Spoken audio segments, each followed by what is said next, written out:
You walk into a room, you haven't said a word yet, and somehow she's already formed an opinion about you. Sounds unfair, right? But research on first impressions shows people judge a stranger's personality and trustworthiness within seconds, long before a conversation starts. And what women notice first in men is almost never what guys think it is. It's not your car, it's not your watch, it's not even your face, not really. Today, 5 things women notice about men instantly, the subtle signals your body sends before you say a word. One of them might be sabotaging you right now. Let's get into it. Number 5, your posture. Before she hears a word from you, she's reading your spine. Psychologists have long linked open, upright posture to confidence, while a slouched, closed-off posture reads as low status. Picture 2 guys at a party. One has his shoulders forward, eyes on his phone. The other stands tall, taking up space without trying to dominate the room. Same outfit, completely different read. The action step. Before you walk into any room, check your posture. Shoulders back, chest open, chin level. It costs nothing and changes how you're perceived in the first 3 seconds. Number 4, how you treat people who can't do anything for you. This happens in the background, and she's watching the whole time. How you talk to the waiter, whether you thank the barista. Social psychologists call this a reliable predictor of character because how people treat those with no leverage over them reveals more than how they treat people they're trying to impress. A guy is charming with the woman across the table. Then the waiter brings the wrong order and his tone turns sharp. She notices, every time. The action step. Treat everyone with the same baseline respect, not as a strategy, because the moment it's a performance, people can tell. Number 3, whether you can laugh at yourself. Guys think funny means having jokes ready. What actually draws people in is something else, not taking yourself too seriously. It signals security. Someone who can laugh at their own mistake isn't worried about losing status over it. A guy trips walking up to a group.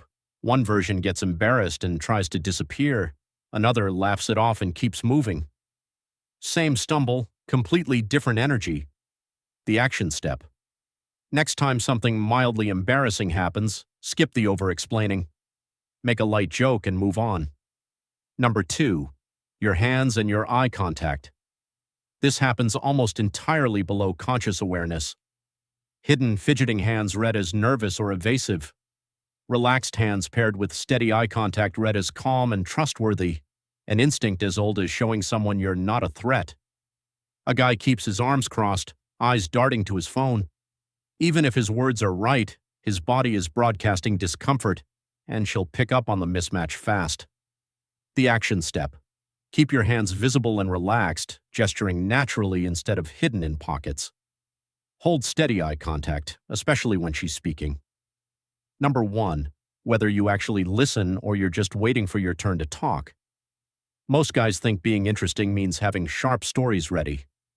But what research on attraction consistently points to is something quieter, genuine, attentive listening. Everyone she talks to is trying to be interesting. Almost no one is trying to be interested. The guy who asks a follow-up question, who remembers a small detail she mentioned earlier, stands out because it's rare. She mentioned she's nervous about a work presentation. One guy nods and launches into his own story. Another asks how it's going, what it's about, whether she feels ready. Same opening, completely different impression. The action step. In your next conversation, hold back the urge to respond with your own story. Ask one more question first. Let her finish before you start formulating your reply. So here's where this comes together. None of these 5 things have anything to do with money, looks, or a clever opening line. Posture, how you treat people, laughing at yourself, your hands and eye contact, and whether you actually listen, they all point to the same thing: comfort in who you are and genuine attention toward the person in front of you. People don't fall for a performance.